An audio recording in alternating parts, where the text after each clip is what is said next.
आयजा अब बहुत परेशान है। उसे डर है कहीं शायान या इशल अपना मुंह ना खोल दें और सारी हकीकत असद के सामने ना आ जाए। वो नहीं चाहती कि उसका असली चेहरा असद देखे। असद और उसके घर वाले अभी अपने बाप के सदमे से बाहर नहीं निकले थे कि चचा जान की भी डेथ हो चुकी है। अब वो बहुत दुखी हैं। दूसरी तरफ रोहान का मसला भी अभी तक हल नहीं हुआ। अनाया की तबीयत बहुत ख़राब होती है। उसे अस्पताल पहुंचाया जाता है जहां डॉक्टर्स खुशखबरी सुनाते हैं। अब अनाया बहुत परेशान है। उसे डर है कि कहीं रोहान इस बच्चे को अपनाने से इनकार ना कर दे। ईशल उसे बहुत हौसला देते हुए कहती है कि तुम परेशान ना हो, अल्लाह ताला भी चाहता है कि तुम दोनों का रिश्ता ना टूटे। इस कमज़ोर रिश्ते को मजबूत बनाने के लिए उसे इतना बड़ा तोहफा हमें दे दिया है। जब रोहान को खुशखबरी सुनाई जाती है तो रोहान बड़ा परेशान होता है और कहता है कि जब तक डीएनए नहीं हो सकता मैं इस बच्चे को अपना नाम नहीं दूंगा।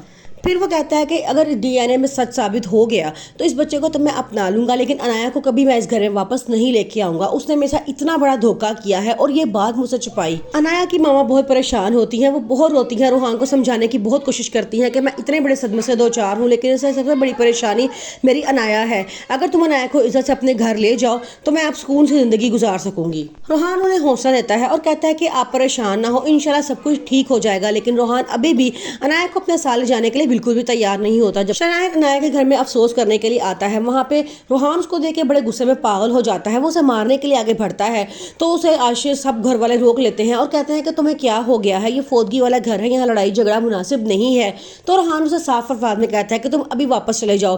लेकिन शायान कहता है कि मैं यहाँ से वापस नहीं जा सकता। ये हम दोनों की बीवी के माँ बाप की डेथ हुई है, मुझे यहाँ पे अफसोस करने तो आना ही था और मुझे अपनी बीवी से शिकायत भी करनी है कि मेरे ससुर की डेथ हुई है और उसने मुझे बताया भी नहीं। अब रोहान गुस्से में पागल हो जाता है। उसका बस नहीं चलता कि वो शयान को मार ही दे, लेकिन असद और आशिर मिलके उसको रोकते हैं और उसे पीछे करते हैं।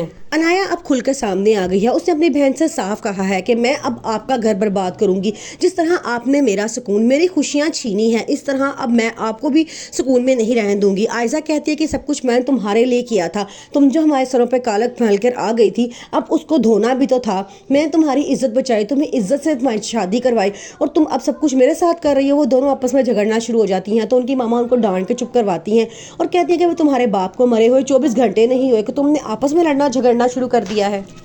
शायान आयजा से कहता है कि अगर तुम चाहती हो कि तुम्हारा घर बर्बाद ना हो तो तुम इशल का हाथ पकड़ के उसे इस घर से ना सही बल्कि अशर के ज़िंदगी से भी निकाल दो। ये बात सुन के अब आयजा बहुत परेशान है। वो चाहती है कि उसका घर बच जाए, लेकिन अब वो ये भी सोच रही है कि वो किस तरह इशल को आशिर की ज़िंदगी से निकाले, क्योंकि आशिर और इशल एक दूसरे के बगैर नहीं रह सकते।